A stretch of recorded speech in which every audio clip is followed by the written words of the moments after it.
Amigo y amiga que me escuchas, te damos la bienvenida a Púlpito Reformado.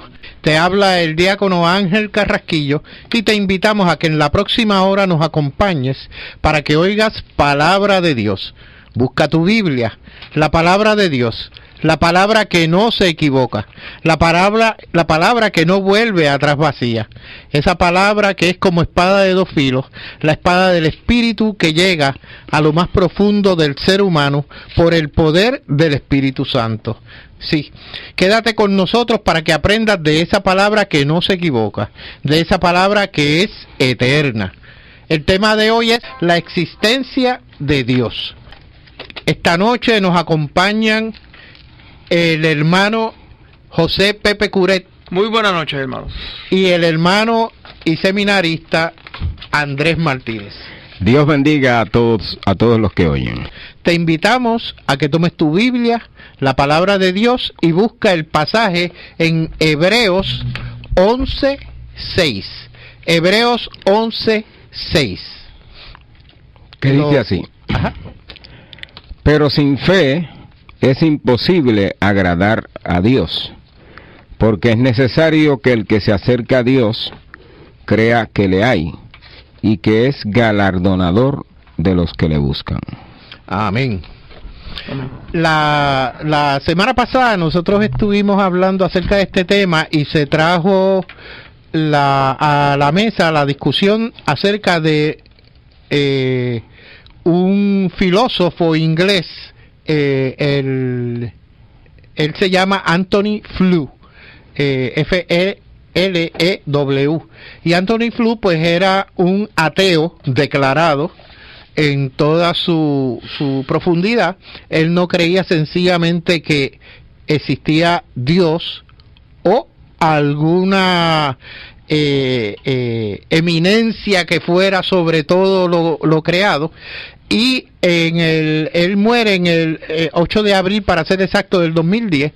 Sin embargo, en el 2004, en el 2004 planteó su acercamiento al deísmo. Y más tarde escribió el libro There is a God.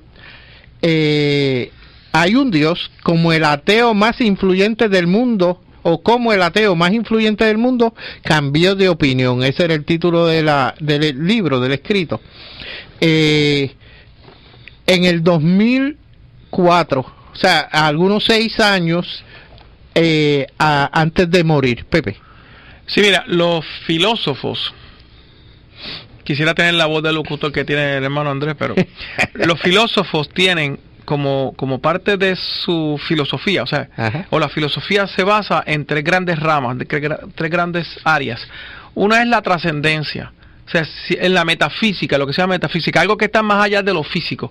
Siempre están cuestionando todo más allá de lo físico. La segunda área es el área de la epistemología. ¿Cómo tú sabes? Es el área del conocimiento. ¿Cómo nosotros conocemos? ¿Cómo nosotros sabemos? Todo el conocimiento que viene a nuestra mente, ¿cómo sabemos que es verdad? Cuando alguien dice, mira, que los ángeles hicieron esto, ¿y cómo tú lo sabes? Tiene que haber un razonamiento, tiene que haber un testimonio, lo que sea. Una lógica, se puede decir. No, porque cuando tú eres testigo de algo, no es lógica, sino tú eres testigo de un evento. Evidencia. Es un hecho. Física. Se interpreta de acuerdo, pero lo que tú viste es lo que tú viste y todo el mundo vio lo mismo. Okay. Y la tercera área es la ética o el comportamiento. Entonces los filósofos siempre están preguntándose, todos se lo preguntan. ¿Hay un Dios? ¿Cómo tú lo sabes? ¿Cómo nosotros sabemos que hay un Dios? Es una pregunta, no estoy aquí para contestar, o sea, no estoy tirando para contestarla, sino que esa es la epistemología. ¿Cómo nosotros sabemos que lo que sabemos es real? ¿O es verdad? ¿O cómo el conocimiento que nosotros tenemos llegó a nosotros como conocimiento? Suena un poquito complejo, pero después que ¿cómo tú lo sabes? ¿Llegó a ti por evidencia o llegó a ti por otra forma? Entonces nosotros estamos leyendo un versículo de la Escritura, dice, porque sin fe es imposible agradar a Dios. ¿Tenemos evidencia de la existencia de Dios? No, es por fe. Pero hay ciertas cosas que nosotros podemos ver y decir, si no hay un Dios, esto no sucede. Y este filósofo lo que dijo, hay un Dios. No dijo cuál. pero hay trascendencia, hay algo más allá de lo físico. Eso fue básicamente, puede inferir, el gran descubrimiento. Claro, pero el descubrimiento que él hace no es por medio de la fe. ¿Ves? Aquí el verso dice que sin fe es imposible agradar a Dios, porque es necesario, eso es vital, eso es requisito, que el que se acerca a Dios crea que le hay, y además crea que es galardonador de los que le buscan. Es decir, que él cree que hay algo o hay alguien que creó estas cosas, porque la naturaleza, de la manera en que está hecha, y las evidencian que tiene que haber un Dios, ¿no? Pero él no conoció a Dios desde el punto de vista del verso que acabamos de leer. No, tú tienes razón, porque dice el que se le acerca. Claro. Este señor se dio cuenta que había un Dios, pero no se le acercó. Bueno, no buscó una relación personal como lo que le infiere el versículo. Porque no lo conoce de manera personal, tampoco dijo que eso que él era una persona, ¿no? Porque no tiene manera de... A mí me llama la atención el hecho de que él, dentro de su escrito, lo que le llama la atención es el no poder probar que las cosas creadas salieron de la nada, y lo que él está adjudicando es que hay un poder.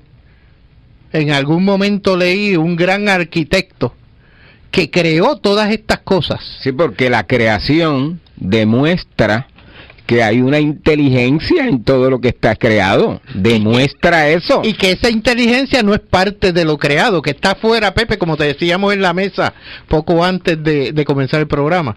Esos 10 minutos antes del programa son más intensos que... Son tan interesantes que vamos a tratar de traerlo aquí a los hermanos.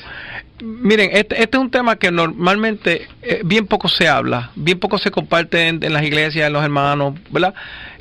Pero los cristianos debemos ser astutos y aprender de todas las áreas del conocimiento, incluyendo la filosofía, porque la filosofía no es otra cosa que amar el conocimiento. Y como dije, una de las áreas grandes de la filosofía es la epistemología, que es conocimiento. ¿Cómo yo sé?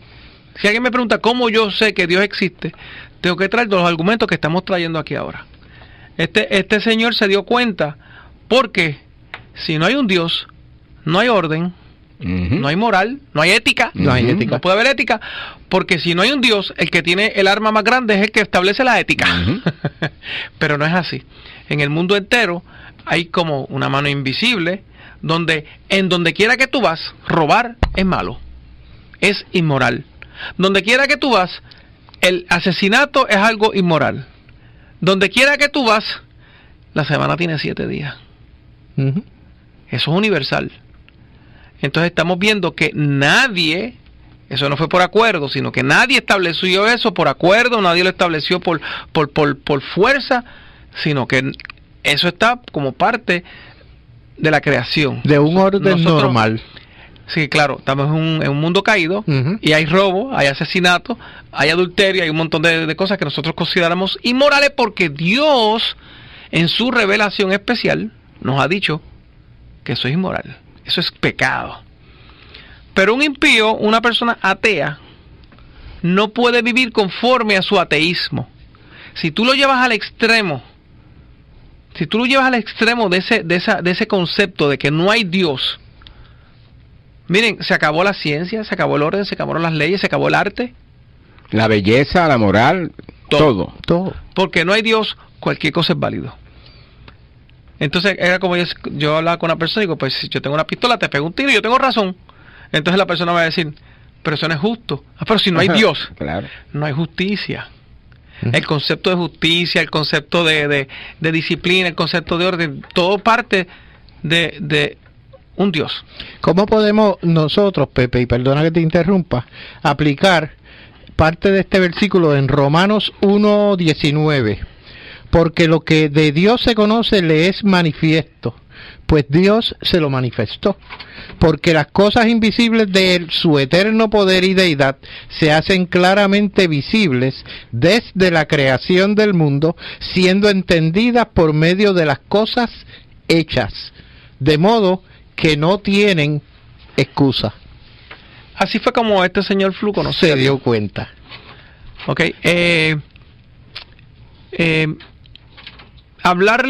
Sacar un ateo de su ateísmo es más fácil que sacar un religioso de su religión.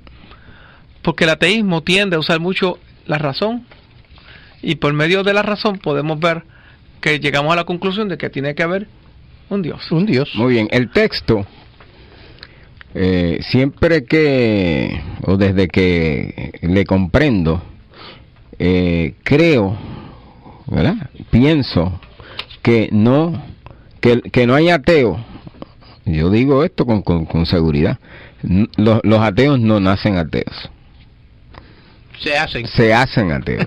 Tienen que forzar su ateísmo. Exactamente. O sea, un ejemplo, hermano, un ejemplo es que cuando usted está hablando con un ateo y pasa por algo que le asusta, ¡ay, Dios mío! Mira, una persona que no dio su nombre de Bayamón pregunta, esto es interesante. Estamos adelantando, esto es interesante, pero como estamos dentro del tema.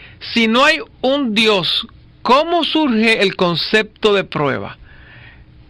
¿Qué es la prueba si no hay Dios? Es la misma pregunta echada forma. Le podemos hacer la pregunta, añadirle, si no hay Dios, ¿de dónde sale la justicia? Ajá. Si no hay Dios, ¿de dónde salen las libertades? La moral. Si no hay Dios, ¿de dónde sale la moral? Ahí está. Las leyes, etcétera. No, mira, la pregunta fue muy buena. Ajá. Si no hay un Dios, en el caso de la prueba, ¿prueba de qué? Porque para haber una prueba tiene que haber un estándar, una referencia para ver cuánto se aparta de la referencia, y la referencia ¿quién la pone? La Biblia nos habla el mejor ejemplo. Sin ley no hay pecado. Sin ley no hay pecado. En el caso que estamos hablando de Hebreos 11:6, fíjense que eso viene del versículo anterior, ¿sabes? Porque comienza con un pero, ¿verdad? Que conecta con el versículo anterior. Y el versículo anterior dice, por la fe Enoc fue transpuesto para no ver muerte. Y no fue hallado, porque lo traspuso Dios, y antes que fuese traspuesto, tuvo testimonio de haber agradado a Dios. Pero, ahí que viene el versículo 6, sin fe es imposible agradar a Dios. Lo que está diciendo es que Enoc tenía una fe, se acercó a Dios, agradó a Dios le agradó llevárselo. Amén. No es que Enoc no fuera pecador, y no es que Enoc no fuera igual que nosotros, pero le agradó a Dios llevárselo, como se llevó al profeta también, a Elías, correcto. Todos esos versículos, desde el 4 hasta el 7, nos hablan de Abel, de Enoc, nos habla de Noé. O sea, personas que por fe, o sea, por la fe Abel ofreció a Dios más excelente sacrificio que Caín. O sea, que todo conecta ¿a qué? A ese versículo al pero que tú estabas hablando acerca del bueno versículo 6. Señalar, porque se entiende la fe. Cuando hablamos de la fe, se piensa que la creencia determina la realidad. O sea, si yo creo que hay Dios, hay Dios. Si yo creo que no hay Dios, no hay Dios. Pero esa fe, a eso no es que nos referimos, ni el texto se refiere a eso. No. ¿Entiendes? Cuando el verso 3 dice, por la fe entendemos haber sido constituido el universo por la palabra de Dios, hace una diferencia del verso 20 de Romanos, que dice... ¿Romanos qué capítulo? Romanos 1, 20, el que acabo de leer. Sí. Porque las cosas invisibles son entendidas. O sea, se entiende por el verso 20 que hay un Dios, pero por la fe se entiende que por la palabra de Dios fue constituido. O sea, hay una diferencia. Entendemos que la creación es un libro que habla de Dios. De hecho, le llaman el libro de las obras de Dios. Exactamente. Entonces, la Biblia le llaman el libro de la palabra de Dios. Palabra de Dios. Entonces, por la creación no se llega a conocer a Dios, sino de una manera general, técnica, dijo Pepe fuera de ayer. Sí, técnica, yo dije teórica. O sea, que va a dar como resultado en la investigación que tiene que existir una mente inteligente que creó estas cosas, pero ahí se queda, que eso fue lo que le pasó a Flu. En este caso que estamos discutiendo, la razón del programa es que en este caso entendemos por la fe, para poder entender por la fe que el mundo fue constituido por la palabra de Dios, tiene que ser por la revelación especial de Dios. De lo contrario, no es posible. Nos quedamos con Flu. ¿Ustedes se acuerdan que en el Evangelio este muchacho se acerca y le pregunta al Señor cuál es el primer mandamiento? Ajá. Y cuando el Señor le contesta, él viene y dice, sí, porque el conocer a Dios, dijo el muchacho, es mejor que los sacrificios. Y el Señor le dice, no estás lejos de la verdad. Porque este muchacho no se estaba acercando a un Dios, sino se estaba acercando al verdadero Dios y sabía cuál era el orden de las cosas. Los fariseos y los judíos en aquel tiempo creían que los sacrificios era lo más alto en la religión judía. El sacrificio es lo más que quiere Dios. ¿Y qué dice el Señor? Conocimiento de Dios más que sacrificio. ¿Qué quiere el Señor? Pues conocimiento de Dios. Sí, la Escritura dice, Jeremías dice en el capítulo 9, no se alabe el sabio en su sabiduría, ni el rico en sus riquezas, ni el valiente en su valentía, sino el que se va a gloriar, gloríese en esto, en conocerme y entenderme. En conocerme y entenderme, exacto. Pero entonces el versículo que dice, más los que se acercan a Dios. Estamos hablando de personas que quieren tener una relación más íntima con Dios, saben quién es el Dios a donde se están acercando. Claro. Pero para eso hay que conocer que Él es galardonador de los que le buscan. Estos que tienen esta situación es porque ya han recibido la revelación, por eso se acercan a Él y por eso creen que Él es galardonador.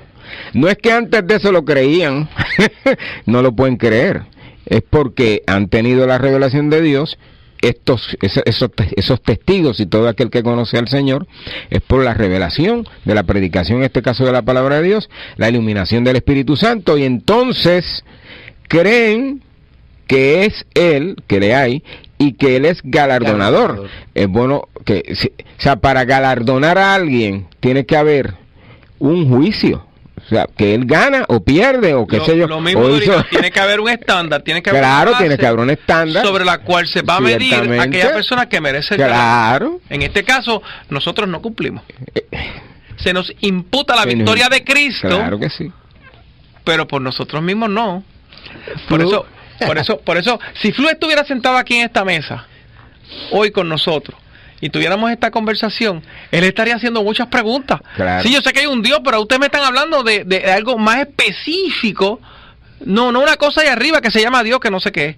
Pero me están hablando de algo que es conforme a la experiencia humana. Y yo lo creo, pero no lo conocía. Ahora mismo yo estoy aquí dentro de una biografía de Flu y un extracto de lo del libro. Y entonces en algún momento Flu, en este sentido de ver cuán específico o a qué Dios me estoy refiriendo, Flu dice, el relato bíblico del capítulo 1 de Génesis podría ser exacto desde el punto de vista científico. Pues Flu, el relato bíblico del siendo específico, o sea, que él conocía la palabra, o por lo menos la había leído, para hacer este tipo de comentario, podría ser exacto desde el punto de vista científico. Se quedó ahí. ¿Qué revelación había ahí? Una revelación general, no había esa revelación especial que tú estabas hablando. Los padres de Flu eran metodistas. El papá de él era ministro, así que él se crió dentro de un ambiente cristiano y luego ¿verdad? Se va por el derrotero del ateísmo, que como dijimos fue una decisión.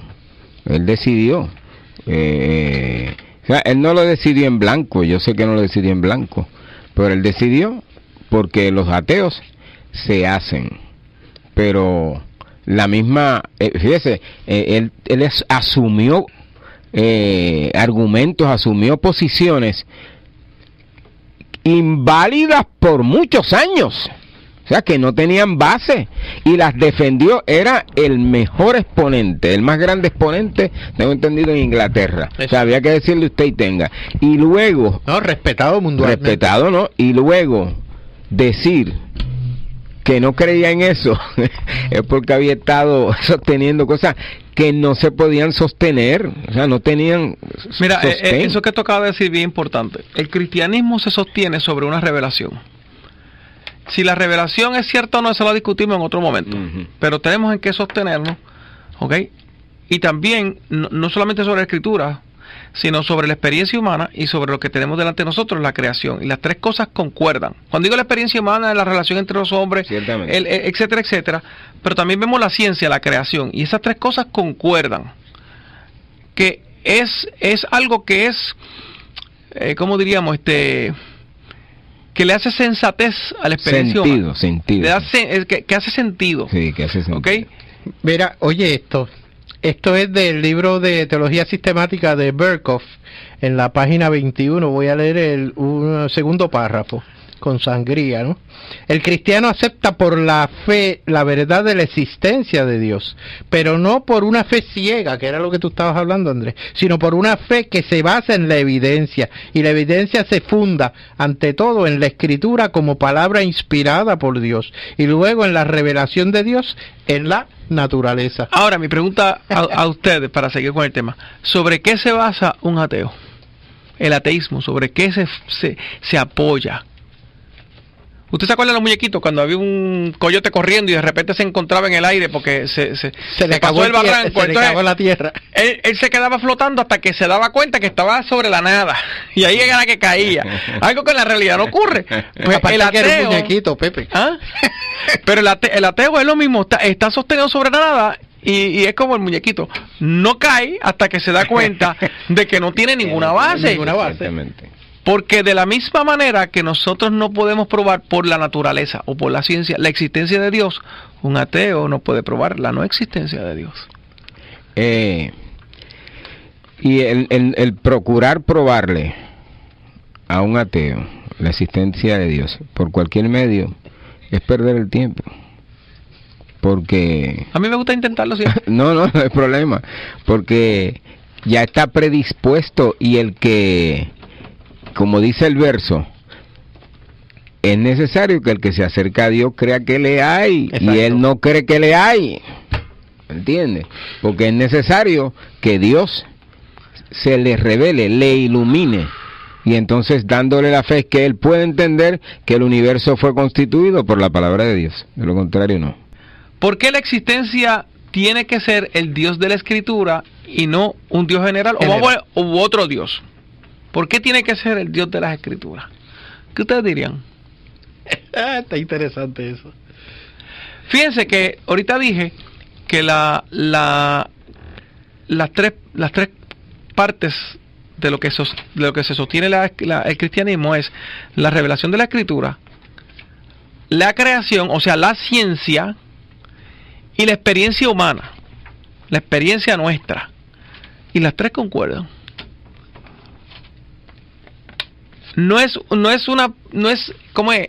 Es la imposibilidad de lo contrario.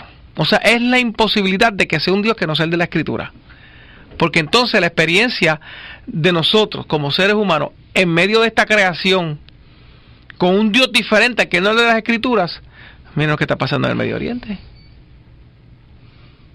¿Entienden? Y lo que ha pasado en un sinnúmero de iglesias o comunidades religiosas que no tienen la regla de fe y conducta, o su única regla de fe y conducta no es la Escritura, que por revelación, o sea, Dios nos ha revelado que esa es realmente su palabra. Ahora yo voy a añadir, ajá, déjenme ver si puedo, ¿verdad? Porque hace tiempo no repaso estos temas. Conceptos filosóficos. Sí, es que sería bueno uno repasarlo de vez en cuando, porque no sabemos cuándo vamos a encontrar preguntas como esta. Pero cuando dije de la experiencia humana, el hombre, el ser humano, los hombres y mujeres, ¿verdad?, hablan proposicionalmente. ¿A qué me refiero? no terminamos de hablar, siempre estamos hablando. Y cuando alguien me dice algo, yo puedo juzgar lo que la persona me está diciendo. Si es cierto, si es falso, o si coincido, o sea, si concluyo distinto. Los animales no hacen eso. Los animales cuando emiten su sonido, otro animal igual responde a ese sonido. Cuando un animal emite un sonido de peligro, todos los demás corren. Ellos no se ponen, este es un embuste. No, este lo que hace es jugando con nosotros. Pero el hombre habla proposicionalmente, y el Dios de las Escrituras se ha dejado conocer en esa forma. Y el ateo puede decir que si Dios dijo no matar y no adulterar, yo no le creo. Pero los animales no. O sea que el hombre se parece más al Dios que está revelado en las Escrituras, porque su comunicación es proposicional. Yo hablo, propongo, y ustedes creen en mí, coinciden conmigo o coincide contrario. Tengo una pregunta, Andrés, en términos generales, porque no creo que tengamos tiempo para ir sobre el pasaje. Un hermano que nos pregunta acerca del capítulo 6 del Génesis, que da lugar o donde Dios ya se está comunicando con Noé para decirle a la humanidad, ¿no? El término que le queda. La pregunta parece ser una que en una ocasión tocamos aquí en un estudio con relación a los hombres que tomaron mujeres del Génesis, de donde se dice que eran ángeles, que vieron las mujeres que eran lindas, las tomaron. Y entonces decíamos en aquella ocasión que los ángeles eran asexuales. Exacto. No tienen la facultad de reproducción, y que no se puede referir a ángeles que tuvieron relaciones con mujeres. Dice que los hijos de Dios se casaron con las hijas de los hombres, etcétera, etcétera. Tengo que corregir algo que mencioné ahorita sobre era un fariseo. Un intérprete de la ley. Intérprete de la ley, que yo dije que dijo una cosa y resultó otra. Y no fue lo que él dijo. Él dijo, voy a hacerlo corto, ¿verdad? Para ahorrar tiempo. Entonces el escriba dijo: bien, maestro, ¿verdad? Has dicho que uno es Dios y no hay otro fuera de él. Y el amarle con todo el corazón, con todo el entendimiento y con toda el alma y con todas las fuerzas, y amar al prójimo como a uno mismo, es más que todos los holocaustos y sacrificios. Y el Señor le contestó: no estás lejos del reino de Dios. Él se había acercado a Dios por medio de su revelación. Cuando digo entendimiento, es conocimiento. ¿Entiendes? Y ese conocimiento solamente surge de la revelación del mismo Dios. Bien, aclarado el punto, me gustaría traer algo a la mesa acerca de el pasaje en el Salmo 14, el versículo 1, donde habla acerca de, y cito, ¿no? Dice el necio en su corazón: no hay Dios, se han corrompido, hacen obras abominables, no hay quien haga el bien. Quería traer eso a la mesa desde la perspectiva de aquellos incrédulos que dicen en su corazón, ¿no? Como dice el primer versículo: no hay Dios, no hay Dios. ¿Qué parte de todo esto que hemos estado discutiendo tanto la semana pasada como hoy, donde Flu se esforzó y llegó a la sabia conclusión de que sí existía Dios, o por lo menos un Dios responsable de todo lo creado, porque no es el Dios al cual nosotros... él creyó que una inteligencia tenía que haber creado esto, porque esto muestra inteligencia. Toda la creación muestra inteligencia. Es una de las cosas que apoya el texto a lo que yo había dicho, es que Dios llama necio al que no cree que Él existe. Además, que lo presenta ahí como una rebelión contra Dios, que es una maldad, que es un pecado contra Dios, no creer en Él. O sea, porque no tienen excusa por no creer. Por ejemplo, es muy importante lo que tú dices. Vamos a suponer que nos encontramos con un Flu de la vida ateo, que Dios no existe, pero estoy en contra del maltrato de menores. Yo como cristiano estoy en contra del maltrato de menores, pero el ateo yo le preguntaría: ¿Y por qué el maltrato de menores es malo? Sí, ¿de dónde saca él? ¿De dónde tú sacas? Ve, por eso que dije ahorita, esa moralidad. El cristianismo se basa en la Escritura, que no contradice la experiencia humana, que no contradice la ciencia. En los círculos científicos hoy día, la ciencia, por decirlo así, se ha detenido porque las personas han dejado de reconocer que lo que están viendo es una creación de Dios. Muchas de las cosas que nosotros, cuando los que han ido a la universidad y los que van a la universidad van a darse cuenta, todas las cosas se definen. Entonces, cuando tú buscas la definición de diseño, la palabra diseño, pues yo no sé cuál es la definición técnica, pero es algo que se construye, se levanta, se pone junto, se ensambla con un propósito. Ciertamente. Entonces, cuando tú miras las células, cuando tú estudias biología, pero esto tiene un propósito, quiere decir que fue diseñado, claro. Tú lo modificas y dejó de existir la célula, se acabó, se dañó, pero esto tiene un propósito. Y al tener propósito tiene diseño. Cuando tú miras el sistema solar, que hablamos ampliamente la semana pasada de esto, pues el sistema solar está diseñado con el único propósito de sostener vida en la Tierra, y la galaxia sostiene el sistema solar, etcétera, etcétera. Claro, no lo voy a probar aquí, yo no soy un experto extremo, pero hay personas que han plasmado esos conocimientos en libros y en documentales, etcétera, etcétera, y podemos ver que la ciencia, la experiencia humana y lo que uno observa en la creación y en las escrituras coincide. Y no podemos decir, no, pero es que puede ser un Dios diferente. El Dios de los hindúes no puede ser, porque India, India está en la prángana, o sea, en la prángana en el sentido de que vayan a India para que vean cómo viven. Que no muestra, el Dios de ellos, que son millones, no muestra inteligencia siquiera. No. No muestra inteligencia. Los musulmanes tienen a su Dios Alá. ¿Y qué es lo que deja su rastro? Sangre. Espada y sangre. No es un Dios de paz. Vamos a coger las religiones paganas de África. Los mantienen en la ignorancia. Sí. Fíjense que las tribus más religiosas son las más atrasadas porque dicen, le dan deidad a lo creado. Este árbol es sagrado, ese monte es sagrado. Allá los taínos tenían el Yuquiyú, allá en el yunque. Y el huracán era el dios malo y peleaban allí. Pero los taínos bien... Ya, yo me imagino que pocos se atrevían a subir al yunque. Pero nosotros nos acercamos con confianza porque sabemos que no hay una deidad allí. ¿Entiendes? Y las tribus, mientras más religiosas, menos prosperan en arte, en ciencia, en orden social, etcétera, etcétera, y en conocimiento general. Por eso es que las universidades comenzaron a establecerse en el occidente, donde el cristianismo empezó a tener no me malentiendan, las primeras universidades fueron musulmanas. O sea, los musulmanes establecieron ese concepto. Si mal no tengo si mal no tengo la historia en mi cabeza, pero fue el cristianismo el que cogió eso y le dio un énfasis tal de que ahí fue que salieron los doctorados en filosofía. Que hoy se oponen a... ¿Cómo fue? Que se oponen a la está el doctorado en medicina, el doctorado, pero está el doctorado en filosofía, que tú coges cualquier doctorado en arte, por ejemplo, mi hermano tiene un doctorado en geología, pues su doctorado es PhD, un doctorado en filosofía de geología, y así, hay otro hermano mío que tiene un doctorado en arqueología, pues un PhD. O sea, si queremos en la verdad,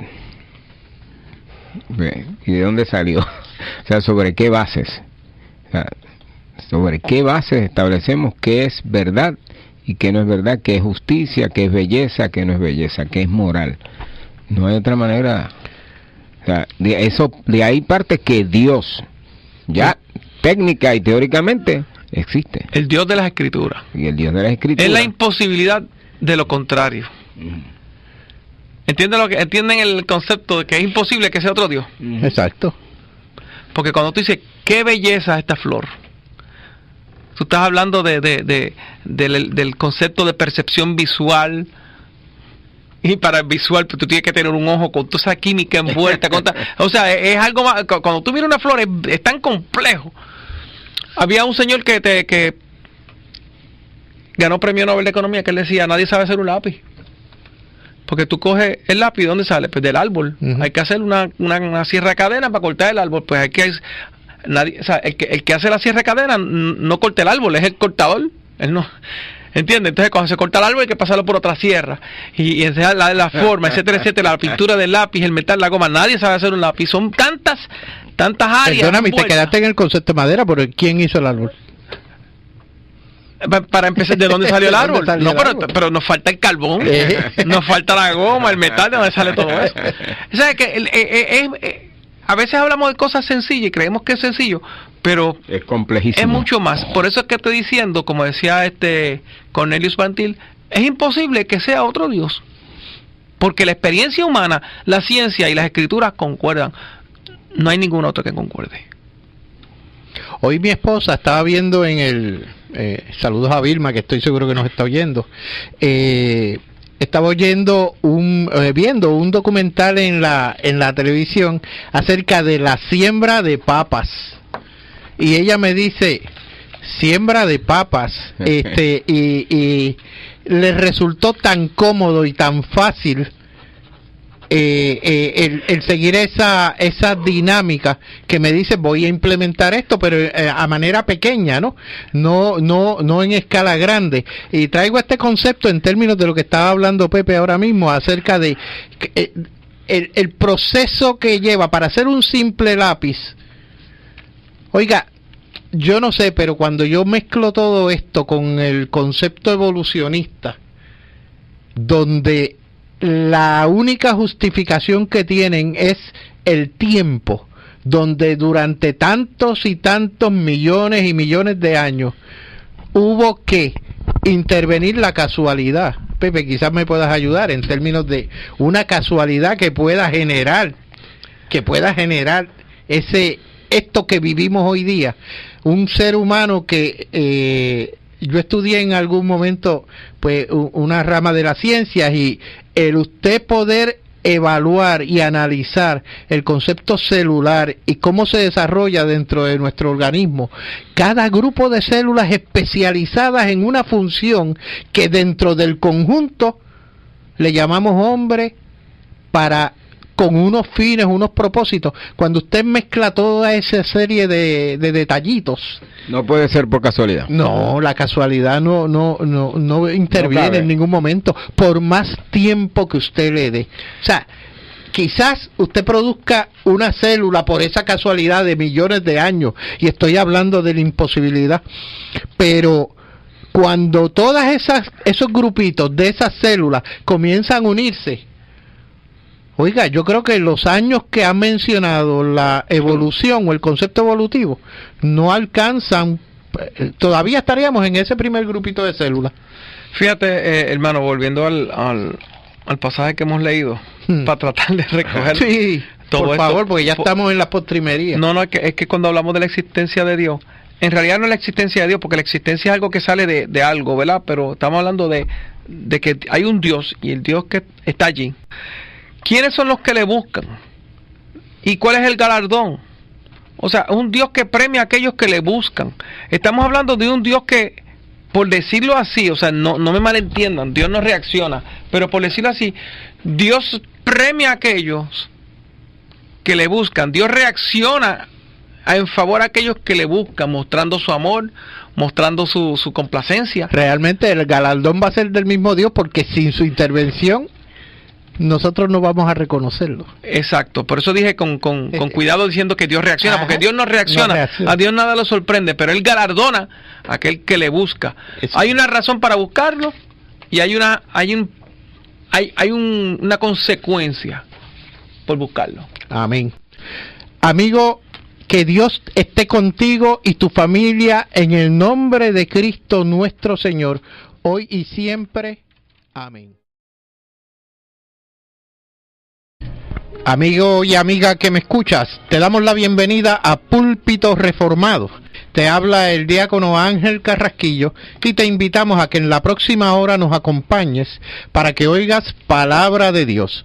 Busca tu Biblia, la palabra de Dios, la palabra que no se equivoca, la palabra que no vuelve atrás vacía, esa palabra que es como espada de dos filos, la espada del Espíritu que llega a lo más profundo del ser humano por el poder del Espíritu Santo. Sí, quédate con nosotros para que aprendas de esa palabra que no se equivoca, de esa palabra que es eterna. El tema de hoy es la existencia de Dios. Esta noche nos acompañan el hermano José Pepe Curet. Muy buenas noches, hermanos. Y el hermano y seminarista Andrés Martínez. Dios bendiga a todos los que oyen. Te invitamos a que tomes tu Biblia, la palabra de Dios, y busca el pasaje en Hebreos 11:6. Hebreos 11:6. Que dice así. Ajá. Pero sin fe es imposible agradar a Dios, porque es necesario que el que se acerca a Dios crea que le hay y que es galardonador de los que le buscan. Amén. La semana pasada nosotros estuvimos hablando acerca de este tema y se trajo a la mesa la discusión acerca de un filósofo inglés, él se llama Anthony Flew, F-E-L-E-W, y Anthony Flew pues era un ateo declarado en toda su profundidad. Él no creía sencillamente que existía Dios o alguna eminencia que fuera sobre todo lo creado, y él muere en el 8 de abril, para ser exacto, del 2010. Sin embargo, en el 2004, en el 2004 planteó su acercamiento al deísmo. O sea, una lógica, se puede decir. Porque cuando tú eres testigo de algo, no es lógica, sino tú eres testigo de un evento. Evidencia. Es un hecho física. Se interpreta de acuerdo pero lo que tú viste es lo que tú viste, y todo el mundo vio lo mismo. Okay. Y la tercera área es la ética o el comportamiento. Entonces los filósofos siempre están preguntándose, todos se lo preguntan. ¿Hay un Dios? ¿Cómo tú lo sabes? ¿Cómo nosotros sabemos que hay un Dios? Es una pregunta, no estoy aquí para contestar, no estoy tirando para contestarla, sino que esa es la epistemología. ¿Cómo nosotros sabemos que lo que sabemos es real? ¿O es verdad? ¿O cómo el conocimiento que nosotros tenemos llegó a nosotros como conocimiento? Suena un poquito complejo, pero después que ¿cómo tú lo sabes? ¿Llegó a ti por evidencia o llegó a ti por otra forma? Entonces nosotros estamos leyendo un versículo de la Escritura, dice, porque sin fe es imposible agradar a Dios. ¿Tenemos evidencia de la existencia de Dios? No, es por fe. Pero hay ciertas cosas que nosotros podemos ver y decir, si no hay un Dios, esto no sucede. Y este filósofo lo que dijo, hay un Dios. No dijo cuál. Pero hay trascendencia, hay algo más allá de lo físico. Eso fue básicamente, puede inferir, el gran descubrimiento de Flew. Claro, pero el descubrimiento que él hace no es por medio de la fe. ¿Ves? Aquí el verso dice que sin fe es imposible agradar a Dios, porque es necesario, eso es vital, eso es requisito, que el que se acerca a Dios crea que le hay. Y además crea que es galardonador de los que le buscan. Es decir, que él cree que hay algo o hay alguien que creó estas cosas, porque la naturaleza, de la manera en que está hecha, y las evidencian que tiene que haber un Dios, ¿no? Pero él no conoció a Dios desde el punto de vista del verso que acabamos de leer. No, tú tienes razón, porque dice el que se le acerca. Claro. Este señor. Y más tarde escribió el libro There is a God. Hay un Dios, como el ateo más influyente del mundo, o como el ateo más influyente del mundo cambió de opinión. Ese era el título del libro, del escrito. En el 2004, o sea, algunos 6 años antes de morir, Pepe. Sí, mira, los filósofos, quisiera tener la voz del locutor que tiene el hermano Andrés, pero los filósofos tienen como parte de su filosofía, o la filosofía se basa en 3 grandes ramas, 3 grandes áreas. Una es la trascendencia. O sea, en la metafísica, lo que se llama metafísica, algo que está más allá de lo físico. Siempre están cuestionando todo más allá de lo físico. La segunda área es el área de la epistemología. ¿Cómo tú sabes? Es el área del conocimiento. ¿Cómo nosotros conocemos? ¿Cómo nosotros sabemos? Todo el conocimiento que viene a nuestra mente, ¿cómo sabemos que es verdad? Cuando alguien dice, mira, que los ángeles hicieron esto, ¿y cómo tú lo sabes? Tiene que haber un razonamiento, tiene que haber un testimonio de lo que